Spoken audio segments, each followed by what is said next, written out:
Welcome to this week in the world of wrestling. Welcome to TWitWoW, the best wrestling podcast made for wrestling fans, by wrestling fans, on the web today. I'm John, that's my cohort and commentary, Ashton, and this is our Lucha Underground review. Yes, the first half of the Wednesday Night Wars, and what a first half it was. This was an absolutely superb episode of Lucha Underground this week. We got debuts, we got storyline progression, some phenomenal matches. You want to talk about a packed episode, this was it. But don't take my word for it. Ashton, what did you think of tonight's episode? I want to say that tonight was my favorite episode since Aztec Warfare. Yeah, man. This episode, I mean, I wouldn't say that any of the matches tonight were I would say any of them were my favorite match since, like, I forget what it was called, but the coffin match between Phoenix and Mil Muertes. Right, Grave Consequences. Grave Consequences, that's right. I wouldn't say that there were any matches on that level, but just the whole show, like from a beginning to end basis, this was probably, I mean, it had to be probably my favorite show since Aztec Warfare. Yeah, dude, this was so well done, especially the cinematic scenes, which one in particular I cannot wait to discuss with you. But yeah, from top to bottom, I thought this was just a solid show all around. So with that, I feel like there are two that I was expecting you to not be able to wait to talk about. Well, back to back. Oh, you know what? I think I know the other one you're referring to, and yes, I have my 2 cents to give to that, absolutely. So, yeah, I mean, with that said, let's get right into our first segment, Heat of the Night, and I've got 0 heats of the night tonight, not a problem with this show whatsoever, not even a nitpick. Ashton, what about you? I don't have any heats of the night. You know, here's my thing. Drago versus Aerostar.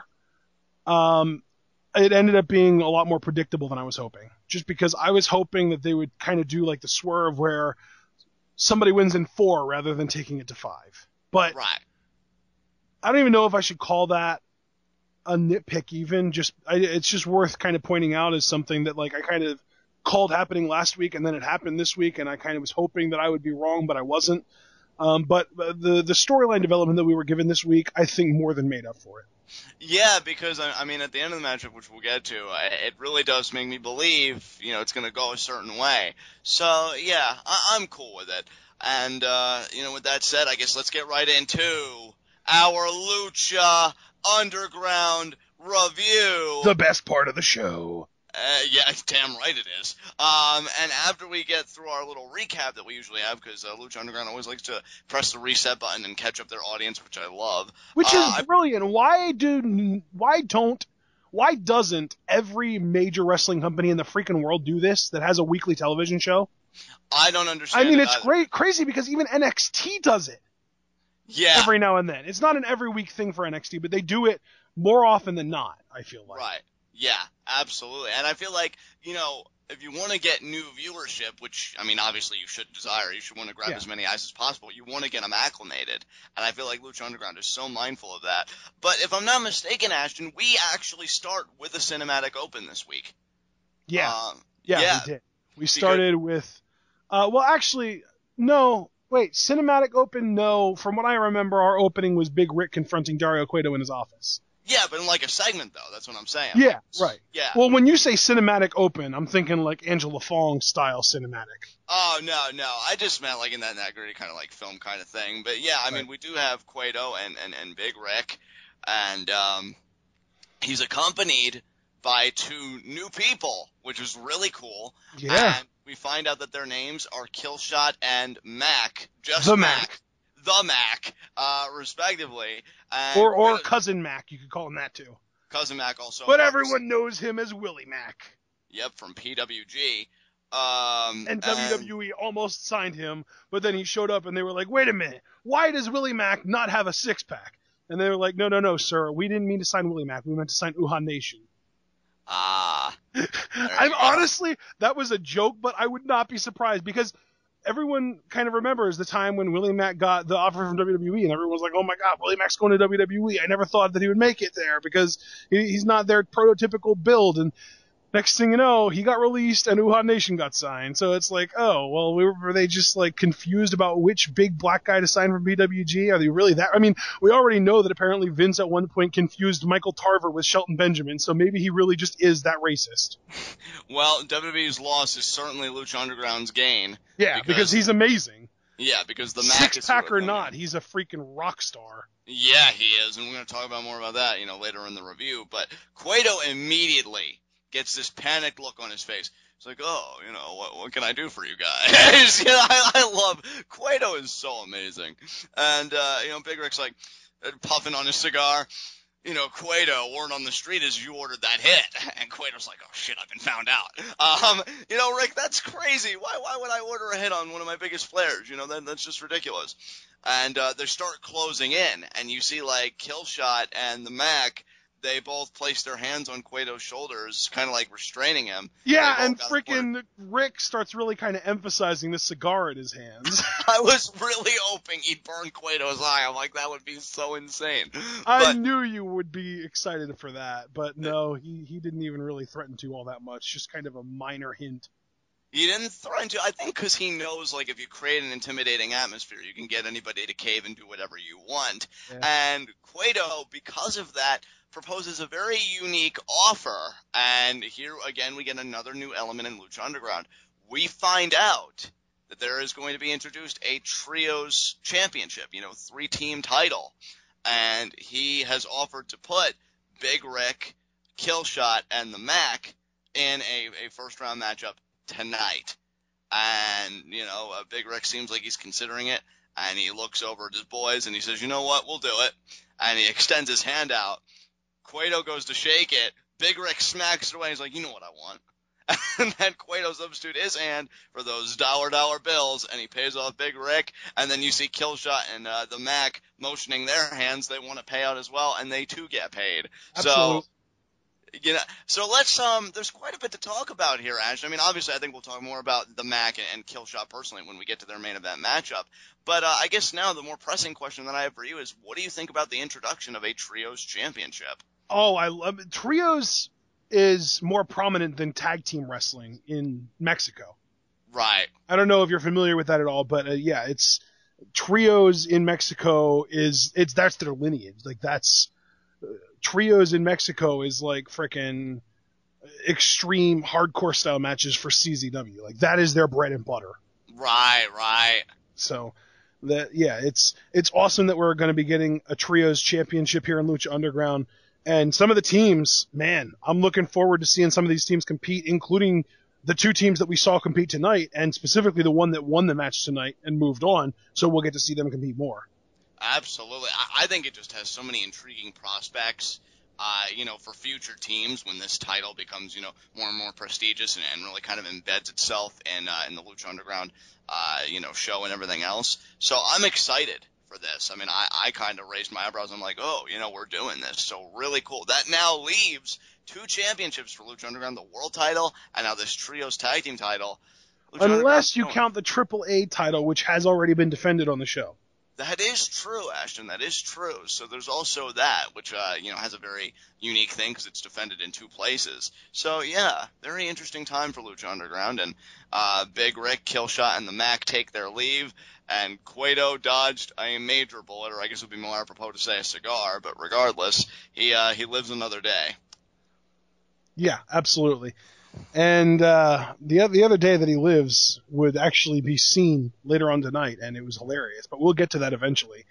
But up next, we have our first match of the night, and in my opinion, hands down, the match of the night, Angelico versus Johnny Mundo.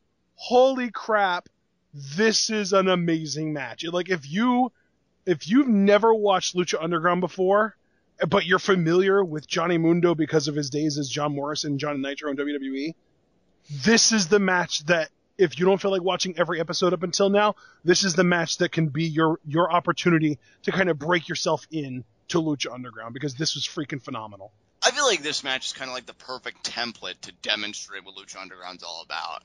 Because, like, this action was absolutely incredible. I love the fan service on a personal level because you love Angelico, and my history of being a Mundo mark is well documented. So, this is just a perfect opener. And, man, I don't even know if I would say it's well documented anymore, because it seems like any and all of your kind of Johnny Mundo / John Morrison mark out, like, going crazy for him videos have either been long since deleted or lost in the bowels of the internet. That is true. It's a sad day. Hopefully we get to rectify that soon. Yeah. So, putting that out there. I mean, your live reaction video when Johnny Mundo wins the Lucha Underground Championship is going to make up for it. I'll probably die. That'll probably be the last video I ever make. But what I was getting ready to say on a more sincere level, because I do think Angelico is crazy talented. His talent cannot be denied. Where this match succeeded for me, and I have to give it credit, it planted that doubt in my mind. Because I think this match was so intense and so back and forth, there were actually moments I believed, oh man, are they going to give the upset to Angelico? Because when they're making their entrances, I'm like, oh yeah, this is pretty much a day off. Johnny Mundo's going to get another win, move closer to the Lucha Underground title. But Angelico freaking brought it, man. I loved it. I'm like, oh man, are they gonna give him? And I wouldn't have minded it. He would have freaking earned that victory. Yeah, I was gonna say, well, what are you gonna act like? Just because he fought hard doesn't mean that he deserves a win. But no, you totally rectified that. Yeah, no, absolutely. I like I said, his talent can't be denied, and I just love the chemistry these two had. Yeah. They did kind of that teaser in the beginning, where, oh, look, we're practically mirrors of each other. But I was all into it. I ate right out of their hands. It was good stuff. Angelico's knees continue to be the most devastating weapon in Lucha Underground's arsenal.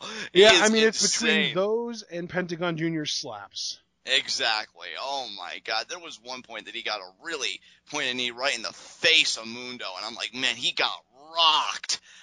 So that was really cool. Angelico definitely demonstrating some competency too, as far as like knowing his opponent, because he evaded the end of the world twice in this matchup. I thought that was really well done. Yep.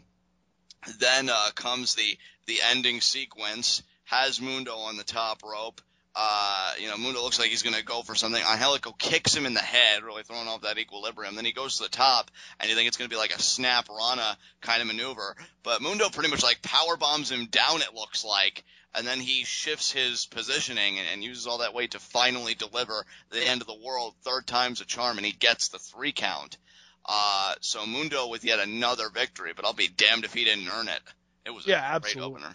Yeah. This was such an amazing match. I freaked out multiple times. I mean, some of the exchanges that these guys had, they had one in the middle of the ring towards the beginning, like you said, where they were kind of mirroring each other. But then they had another one outside of the ring where Johnny Mundo jumped up on the barricade, and then Angelico went over to do something to him and missed because Johnny Mundo jumped over the barricade. And then he ended up doing like a weird flippy version of the flying chuck. It was just such a crazy, freaking amazing, athletic, creative match from beginning to end. Absolutely.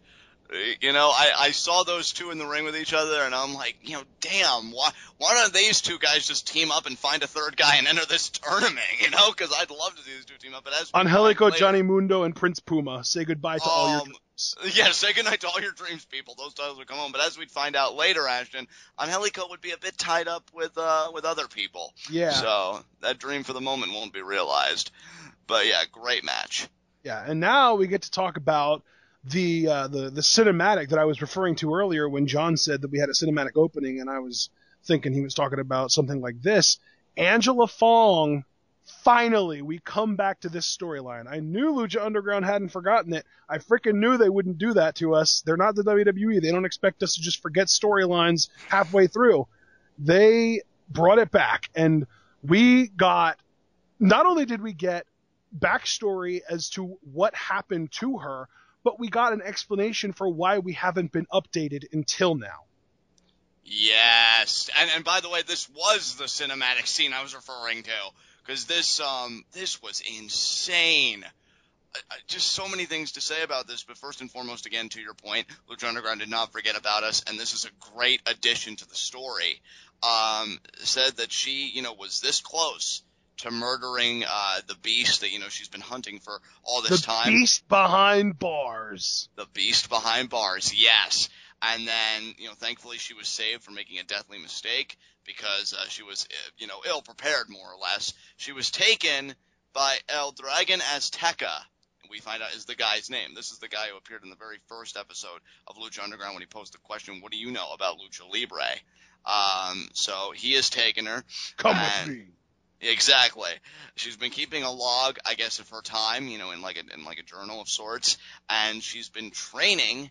And what martial is it? Just martial arts that she said, or did she name a specific name? Or it was Lucha Libre? Yeah, it was Lucha Libre. Yeah, Lucha Libre, and El Dragon Azteca has been teaching her, and then she says the time will come when she will be prepared to destroy the monster that killed her parents.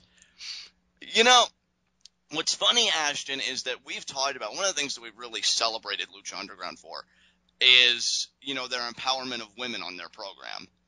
And I feel like Angela Fong, if she isn't already, but when she actually really does commit this action and really gets more physically involved, she's going to be the height of that. Like, she is going to just really exemplify everything that Lucha Underground stands for as far as it goes in terms of gender equality and all that stuff. Because it's amazing that they're giving her a story like this, and she's going to be able to take down this behemoth, and she's got this storyline of vengeance. I love it.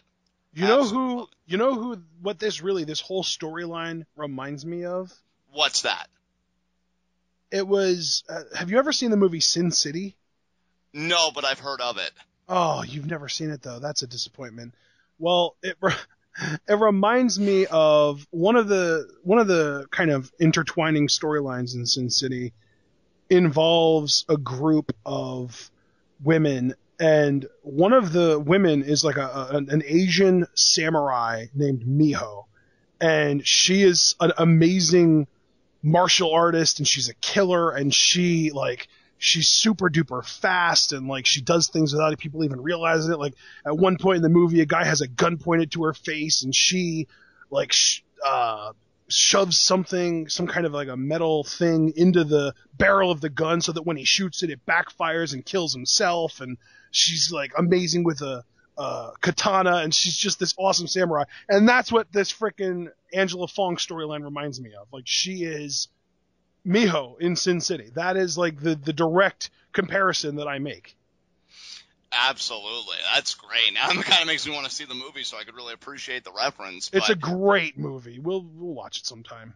But you know what, though? Like, yeah, I just love this whole Angela Fong story. We still don't know who the behemoth is. Again, we noted that in our last Lucha Underground review, because now Hernandez is with Lucha Underground. It's like, wait, you're supposed to be behind bars. What's going on? Yeah. So there's still so much allure, so much intrigue, so much, captivation with this story. I'm just in love that they just keep building and building and building. And when, Angela Fong returns, to claim her vengeance, yep. I mean, holy crap. And is El Dragon Azteca going to be in tow with her? Like, are we going to see him, reemerge? What's his story? I think that's another question, too, because while the focus may be on Angela Fong, and rightfully so, because this is about her vendetta against this monster that killed her parents, what's the stake for Azteca? Why is he doing this? What's his story? So just so many questions here. Yeah, it's so good. Absolutely. I mean, anything else you want to say about it? Anything else? No, dude. I mean, this whole storyline has been built up so incredibly well. I could eventually buy Angela Fong as the frickin' Lucha Underground champion if they continued on this path. Oh, yeah, she's going to be badass. Yeah, because if she shows up and she's the one to defeat the big bad, at this stage, who has more claim to the title of big bad than the dude behind the bars? Right. And if she's the one that shows up and defeats him, I mean, to me, it would make sense to me if they debuted the guy behind bars before she came back and he went on a tear and he was killing everyone and he was the champion, and then I could buy a storyline where she defeats him, not only to do what she set out to do and kill him and because he slaughtered her family, but also to win the Lucha Underground Championship. Dude, I love that. I don't know if they'll go that route, but if they did, oh my god, that's amazing. All right, after that, I can't even touch that, so let's move on. Okay, up next we have our second consecutive non-wrestling segment. This is a backstage segment, though, which might as well be a cinematic because of how cinematic the backstage segments are in Lucha Underground. They're like their own little mini-movies. Yeah. Johnny Mundo confronts Alberto El Patron. Oh, yes, he did. Oh, God. I'm going to try not to really gush over this. Alberto El Patron. Oh, gosh. Alberto El Patron, he sticks his hand out and he says, congratulations, that victory was well deserved. And Mundo says, hey, thanks, bro. But hey, what about you? Are you really going to be content with beating people you've already beaten, or did you come here to compete? And you see that there's a tense moment there. And he says, nah, man, I'm just kidding. And then Alberto El Patron, he kind of laughs and he says, oh, Johnny, I forgot about your sense of humor. In fact, I forgot about you altogether. Here I was. I thought you had been done with wrestling, and you moved on to other projects. And then I just want to say I love this sort of subtle nod to WWE continuity because these guys were around at the same time, and then Johnny Mundo left out of WWE while Alberto was still around. So it makes perfect sense that he would have this sort of elitist, like, I was still around, where did you go kind of attitude. I love it. Yeah, and then Mundo kind of punctuates it by saying, hey, I'm the face of Lucha Underground, and don't you forget that. That's the place where you work now. And then Patron, in typical fashion, which I love, he kind of, circles around Mundo, pats him on the shoulder, and he says, exactly, and he walks off. Now, this is where I'm going to expose myself to be a hypocrite, because I know I said a while ago, I gave this great thing where I'm like, just so grateful that Mundo's, competing, because I really miss seeing him compete. He's my all-time favorite, and really get jazzed up for him. I make two exceptions to that, where I really Are you even sure he's your all-time favorite anymore? Your little Seth Rollins rants on our Raw Live reactions kind of have me wondering. Dude, Mundo will always be my favorite. If he came back to WWE tomorrow, it would instantly be Seth who? Like, it just... Wow. Nobody I'm can gonna tell replace... Seth you said that. Well, you should. What's he gonna do? Curb stomp me? But, what are you gonna do, arm drag me? It's our little nod to Chris Hero there. But, there are two exceptions I make to that. The first being, obviously, if he won the Lucha Underground Championship. I'd freak out. I'd be like, yes, it's ours! It's all ours! Us and the rest of the former Jomo Sapiens. I don't know what we call ourselves now. The second exception would be him getting a win over Patron. I would love that, because I still haven't forgotten when they were in WWE together, that squash match Patron had when he got him in that armbar in like a minute. And it burns, and it hurts. So I'd love to see Mundo just hand Patron his ass. So here's to hoping. But in all sincerity, I am excited about a match between these two. Again, ever since he's come to Lucha Underground, that being Patron, and I guess you could even say Mundo, there's just been a new energy, for these guys that really just seem to be having quality matches. And yeah, I think I'm ready to see these guys in the ring again. I think there's been enough time apart between them that I could totally get behind it. So yeah, absolutely. It was awesome. This whole sort of cinematic backstage thing, I don't know if I said this at the beginning of the show, but these last few weeks have been really kind of match heavy, and I feel like this week we got back to Lucha Underground. Like, it was amazing, this entire show. And backstage segments like this are the main reason why. It's just so good. You know what's so great about that, though, dude? Because I definitely see your point. Like, it's getting back to normal. But I'm actually glad it all panned out this way, because it just makes us appreciate it that much more. When Lucha Underground has a structure where it's really match-heavy a couple weeks, and then you really you can tell that a cinematic kind of thing is coming, I think it grabs your attention that much more because, A, you haven't seen it in a while, and then, B, you're like, okay, well, what are they going to address? Because some things have been kind of pushed aside for a few weeks. So I love it, man. I love that they know how to keep intrigue, and I love that they're kind of sticking to the philosophy in the sense of less is more. Like, we'll touch on this, but maybe we'll take a break from it for 2 to 3 weeks and then come back to it, because they just know how to keep you hooked. So keep going strong, guys. I'm loving this right now. Yeah, absolutely. All right, so up next we had our Sexy Star segment, where she gets 2 partners gifted to her ever so generously by Dario Cueto, Superfly, and Pentagon Jr. That's going to work out well. And Dario Cueto knows it too. Like, his face is like, yeah, I'm digging and twisting the knife into you. How does it feel? Dude, as if he knows Lucha he's just setting her up. As if Lucha Underground wasn't amazing enough, they have reflections of real society now too, because you've got minorities being held down by the man, basically.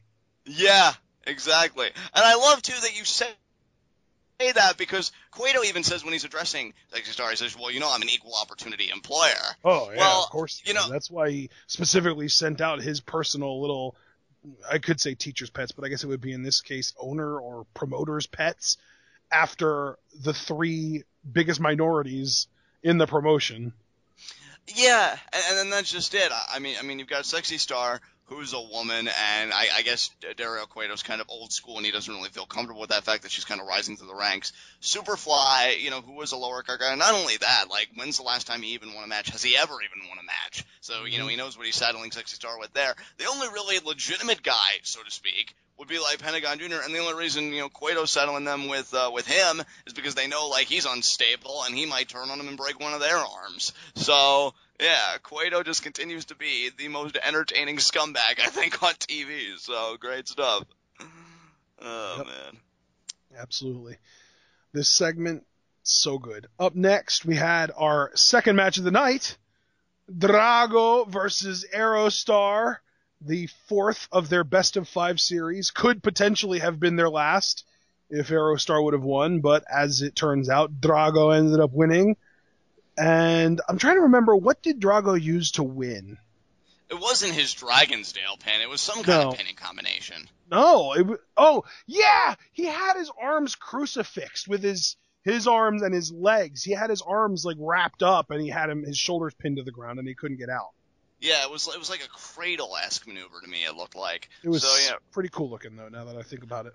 I will give this match this kind of nod, because I won't go through, like, all the maneuvers and stuff, even though Aerostar did some really cool stuff in here. He did a lot of showing off, too. Yeah, he did. Aerostar clearly excels in the showmanship area.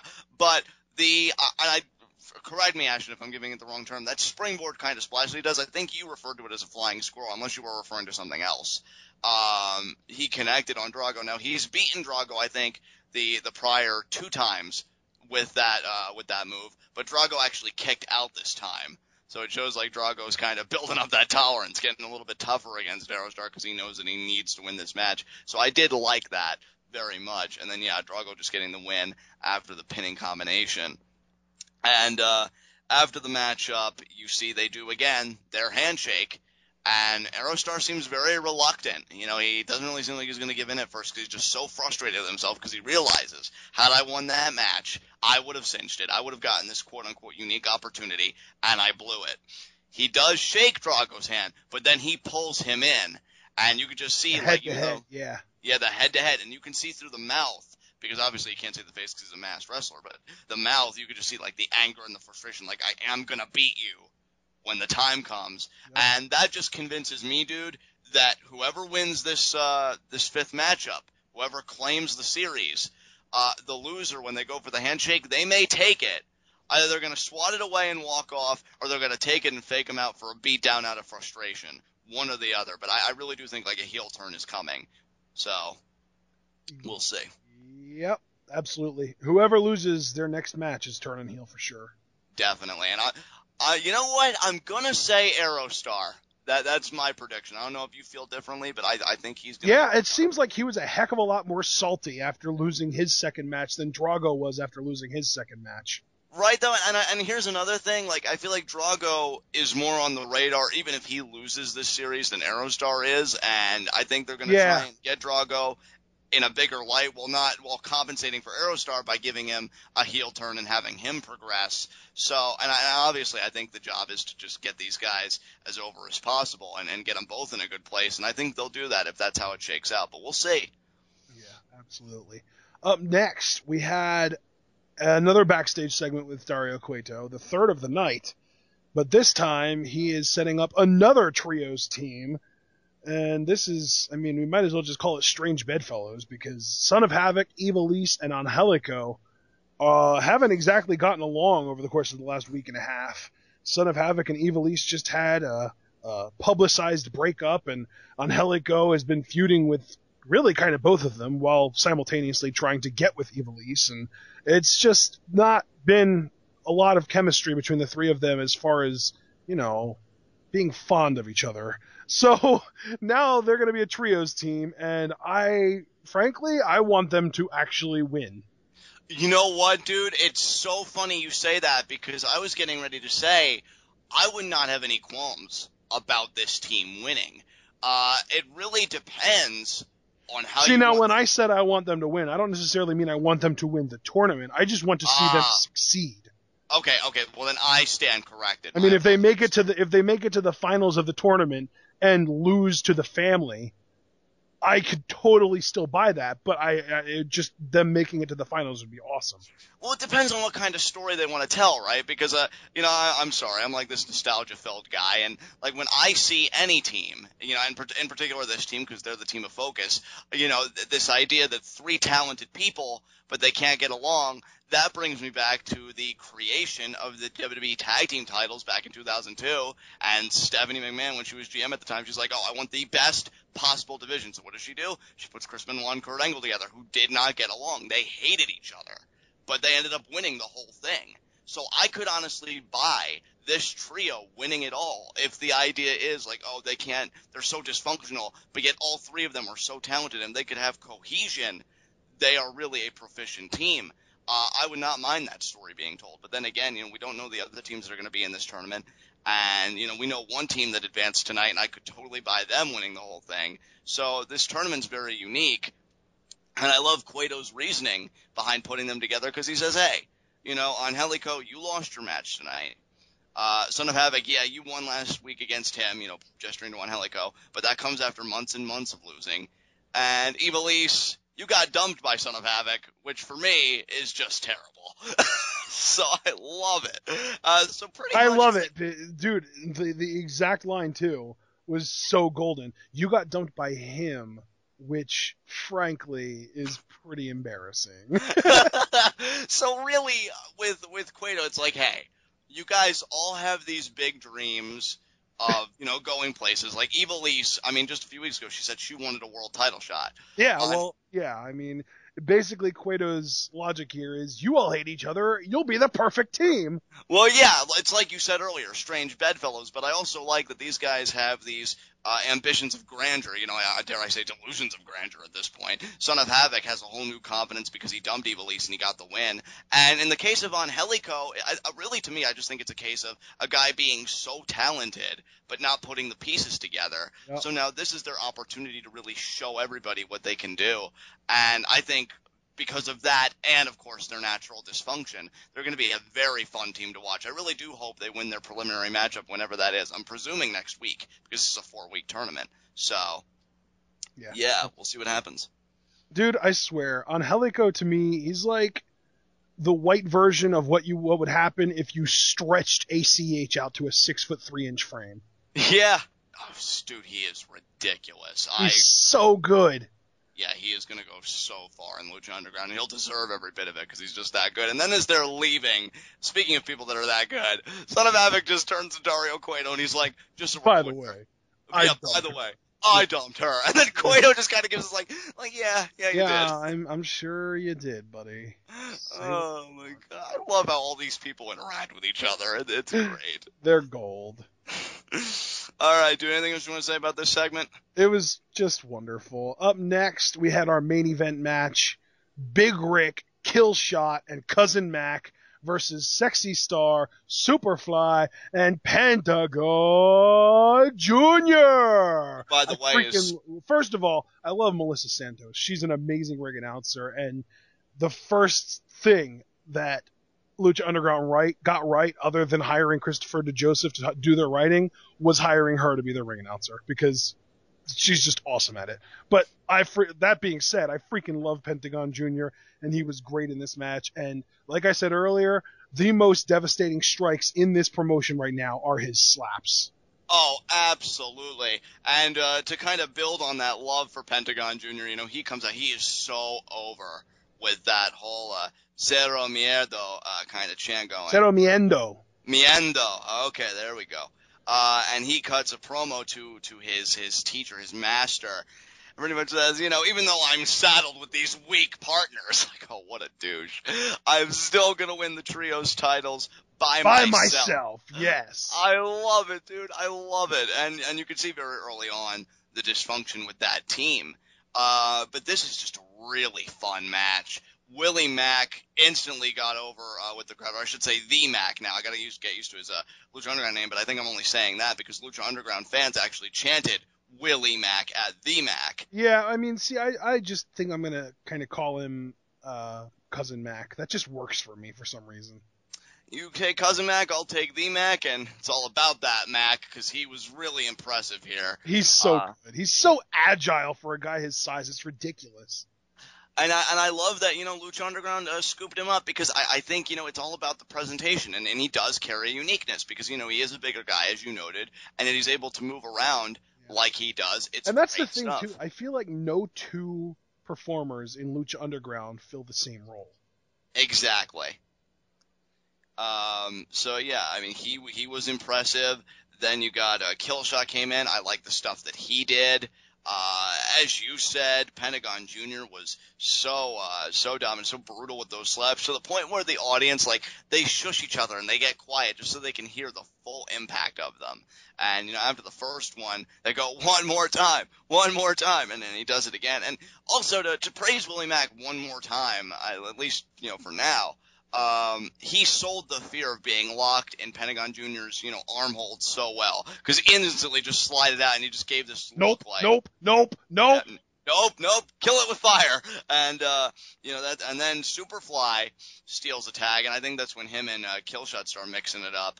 And then, I really liked Killshot in this match. Yeah, he was really Honestly, he kind of reminds me a little bit of King Cuerno, although that might just be, the build and the mask. Right, yeah. And then, of course, the match just starts to break down, as all, matches of this type do. Everybody's flying everywhere. One key moment, for me was Big Ryck had taken care of Sexy Star. He military pressed her, and he threw her to the outside onto her two partners, Pentagon and Superfly. And then I love the commentary there, too, because they were like, watch your hands! And then Big Ryck actually directs traffic, and he tells both of them, hey, you go over the ropes, you fly, you do your flippy stuff, and then they're like, oh, all right, and they do it, each taking out, Superfly and Pentagon Jr. respectively. And then Big Ryck is like, all right, I'm going to try my hand at this, but he took an hour just to hype himself up to try and psych himself into doing it. Yeah, and then by that point, Sexy Star gets a crossbody, so, there's more back and forth there. Ultimately, the end of the match comes with a double team on Superfly because he gets the tag in, and Killshot and the Mack, they kind of double team him. I think the Mack, didn't he nail some kind of backbreaker or powerbomb, or what did he set up? Because I know what Killshot did. It was a brain buster. Oh, it was a brain buster, that's right. So he gets the brain buster. Killshot gets this double stomp on his head, though. Ow. And, yeah, Superfly's done. That's it. Yeah. So you think Superfly is just dead after both a brainbuster and a double stomp, on his face. No place in particular. Pentagon Jr. is looking super frustrated, I knew it! I knew you were weaklings! I'm sorry, Master, but you know what? I'm gonna get me a sacrifice tonight. So he goes, he's about to break Superfly's arm, but then Sexy Star, she drop kicks him in the head, throws him off, and then it just quickly escapes with Superfly. The urgency was totally there. And yeah, that's pretty much how we conclude the episode. So now, Sexy Star has to, still worry about her friends, Pimpinela Escarlata and Masquerada Sagrada. And now she has to worry, by herself for Pentagon Jr. It's the problems keep, mounting on Sexy Star's plate here. Yeah, she's digging her hole for herself. She's just, I don't want to say burying herself because that's a wrestling term that has an entirely different sort of interpretation, but in layman's terms, that kind of is what she's doing. The question is, will she be able to dig herself out? Only time will tell. Man, back when I was in, I want to say 7th grade, there was one girl in our class that always said stupid stuff that got her in even deeper trouble. And it got to a point where our teacher would always tell her that she's going to need a backhoe to get herself out of the hole that she has dug for herself. And I think that we can kind of apply that to Sexy Star. Unfortunately, you really can't attribute, well, at least not all of it, to Sexy Star's actions. I mean, certainly, you know, trying to get vengeance for her friends, I mean, that's on her. But this whole thing now with Pentagon Jr., I mean, she was just saving her friend. And she wouldn't have even been in that situation if it wasn't for Cueto, I think is what I'm getting at. So Cueto's just stirring that pot, man. He's loving the conflict that's unfolding, so. Yeah. All right. So, do we have anything else left to talk about as this match? Not at all, and that rounds out the episode. Yeah, it does, man. I'm looking forward to next week, if for no other reason, because I hope we get some kind of progression on the Angela Fong story. That is the number one thing that is captivating my attention in Lucha Underground right now, is that storyline. That's awesome. And for me, I definitely say it's that and the Lucha Underground World title picture, you know, because they keep mentioning on commentary, you know, they mentioned again tonight with Johnny Mundo and Angelico's matchup, you know, another win, one step closer. So I'm just waiting for that formal announcement that Mundo's number one contender. And then John's going to be in a happy place. So with that said, let's move on to our next segment, high spots and low shots. You know what? I gotta say, my high spot. Well, actually, no, wait. We do low shots first. That's right. We do. Yeah. Stick to the format, John. Yeah. What am I doing? Getting so ahead of myself. I'm so jazzed up after that great episode. I'll say my low shot. You know what? I'm gonna say that my low shot is on Angelico. Lost a match, got shoved into a team he didn't want to be in.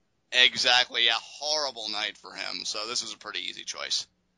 I think I can one up you here, John, because I think Pentagon Jr. had a worse night than Angelico. Yeah, definitely. Because he lost a match not even to his own doing. He didn't get pinned, but he still lost, which Angelico got pinned. But I mean, that's on him. Right. Pentagon Jr. didn't get pinned and he still lost. And then, not only that, but he also, because of him losing and not being able to win the match by himself, then he lied to his master because he promised before the match that he was going to win it by himself. And to top it off, he didn't even get a sacrifice. Oh, yeah, dude. Point number 2 in particular, the fact that he lied to his master, I doubt it, but I would wonder if that is going to have any kind of consequences like, oh yeah, remember that thing I said? I didn't follow through, and then there's just some kind of weird discipline ritual or some crap. He has to break his own arm. Yeah, break your own arm. Now! Okay. And then he does it, but I don't know how to apply that submission to myself. Slam it in a door! Well, now with that established, me being such an eager McBeaver earlier, I wanted to do my high spot, you know, then, now I can do it. So my high spot, Johnny Mundo. Oh, that's why you were excited. Yeah, it was. Beats Angelico in a highly competitive matchup. I mean, again, not taking anything away from Angelico whatsoever. Again, only to commentary's point do I mention this. It seems like he's getting ever closer to a Lucha Underground World title shot, which obviously makes me happy.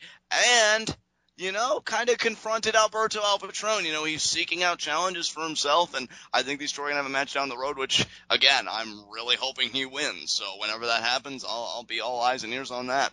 I don't know, dude. Alberto is the AAA champion. I kind of doubt that they have Johnny Mundo, some outsider who only works for the subsidiary company, Lucha Underground, rather than AAA, beat the AAA champion. You know, the funny thing is, I agree with everything you just said. But you don't care, and you're going to cheer for him to win anyway. Yeah, pretty much.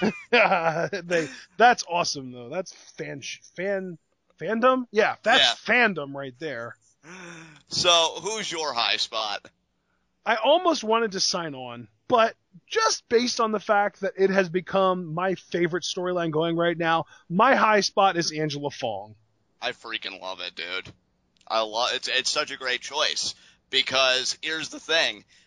She got, you know, brought back into the fold. She got refreshed in everybody's memories, so that's one thing. And if you want to look at it from a more kayfabe perspective, you know, she got saved from making a terrible mistake, and now if she really wants to maximize her vengeance, she's getting training for it by somebody clearly with their own motives that I'm still curious what they are, but she's getting help. El Dragon Azteca. Exactly. And the thing is, I mean, I would make her a high spot simply because, you know, she's getting better and she's getting refined because vengeance should never be done shoddily and with crudeness. No, it's yeah, I mean, you know what they say. Aim twice, shoot once, right? Exactly. That's an architecture joke. Nice. But, yeah, dude, I love your choice. Spot on. Anything else you want to say about this episode of Lucha Underground? I just thoroughly enjoyed it. I'm so glad we got back to the story-heavy format. I think I exclaimed anywhere between 3 to 5 times tonight that I freaking love this show. Yeah, So, it had to be at least 3 for me, too. yeah, so there you go. You make it an even 4. 4 is an attractive number. So with that said, this has been Lucha Underground. This has been TWitWoW, the best wrestling podcast made for wrestling fans, by wrestling fans, on the web today. I'm John. That's my cohort and commentary, Ashton. Guys, be sure to comment and subscribe on YouTube very quickly. I want to thank everybody who made our WrestleMania live reactions blow up, and our Raw live reactions for that matter. You guys are amazing. Love the feedback. So keep it up now with this Lucha Underground review. What do you think of the Angela Fong storyline? Will she exact her vengeance, or will there be a snag in her plans? What are El Dragon Azteca's ulterior motives, if there are any?